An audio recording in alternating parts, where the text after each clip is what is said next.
من قال لا حول ولا قوة إلا بالله ولو مرة واحدة كنز من كنوز الجنة. من قرأ قل هو الله أحد مرة واحدة تعدل ثلث القرآن، ومن قرأها 3 مرات كان كمثابة ختم القرآن. ومن قرأ قل هو الله أحد 10 مرات بنى الله له بيتا أو قصرا في الجنة. من قال سبحان الله العظيم وبحمده غرست له نخلة في الجنة.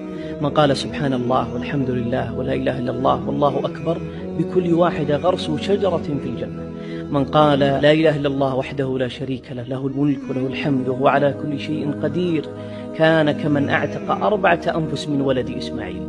من سأل الله الجنة 3 قالت الجنة اللهم أدخله الجنة. ومن استعاذ من النار 3 قالت النار اللهم أعيذه من النار. من قال استغفر الله وأتوب إليه غفر الله له. اللهم اجعل لمن نشر هذا المقطع من كل هم فرجا ومن كل ضيق مخرجا، وارزقه من حيث لا يحتسب.